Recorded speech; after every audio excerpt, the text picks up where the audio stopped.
Welcome back, guys, to another Zero DTE video, and today Coach Ernie is going to be talking about consistent trading success, so make sure you stay tuned. If you're interested in becoming a pro trader, check out the link in the description where you can find the Coach's education platform. Enjoy, guys.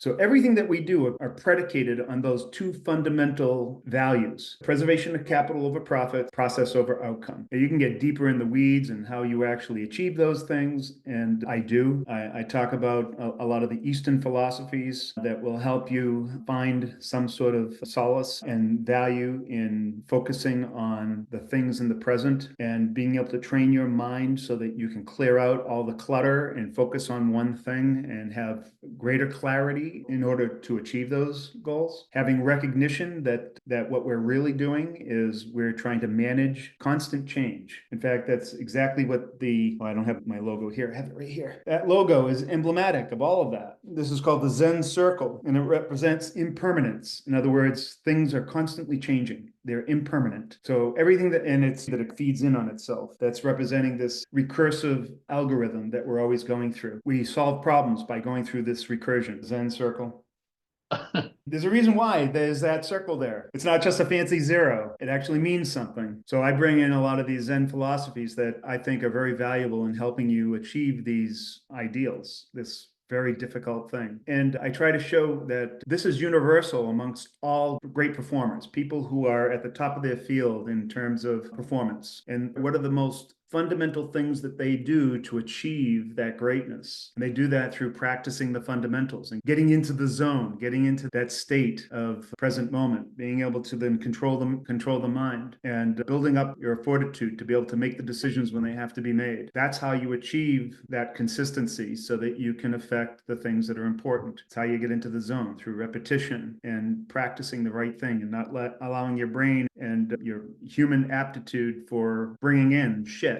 It's impossible to completely eliminate it because we're all fallible, but that's how you become better at trading. You have these certain set of values, you practice them, and you go through the fundamentals, and you do it over and over until it becomes tacit part of you. And everybody succeeds at a different rate. Everybody. For me, I achieved these type of things in some areas of my life relatively easily, but without someone to there direct me in other areas of my life, they seemed impossible to achieve. And even when I did have people that were at the top of their game trying to push me towards those goals, it still took me years to shed all of the crap that I had accumulated that were clogging up my internals, that weren't allowing me to see what was the proper path. That's one of the reasons why high performers all have a coach or somebody that will help them stay accountable to that process, accountable to their goals. So you see, everything that we do in this service is in service to that goal, to achieving our potential. This is not just something that's specific to trading. This is a process that should be part of your entire life. Everything that you do, it's the same process. You just apply it to different things. And one of the reasons why I say that even in trading, all the other things that you do in life lead up to the decisions that you make while you're actually pushing buttons. Your ability to focus on things, your ability to block out other things that are of little consequence so that you can be present in the moment and make those decisions. That's a life skill. I didn't realize that for a long time. I knew it, but for some reason it was blocking to me when it came to trading. It seemed like that was a different thing. I practiced martial arts and meditation and Zen philosophies and many other things for a long time. In fact, I even became a Taoist priest. That's how into it I was, and a practicing Zen Buddhist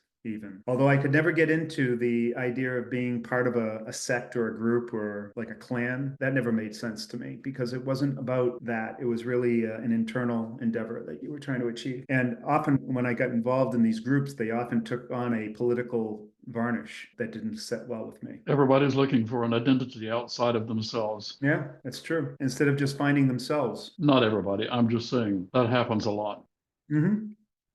It's one of the reasons why I try to avoid talking about religion and politics. But sometimes talking about politics in the context of trading is virtually impossible because they're entwined, because politics basically affect the value of a dollar.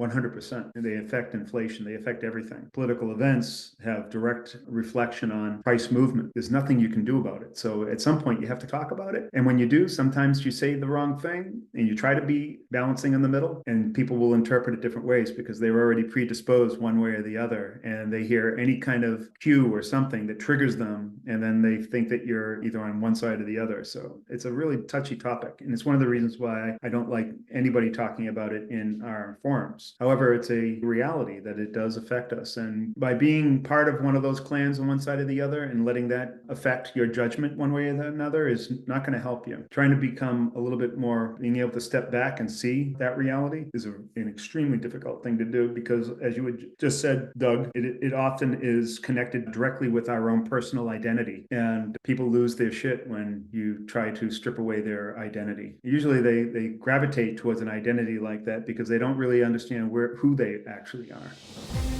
Thanks for watching, guys. I hope you enjoyed the video, and if you did, make sure you hit that subscribe button and hit the like button below. If there's any questions that you might have for Coach Ernie, make sure you leave them in the comment section. Thanks, guys.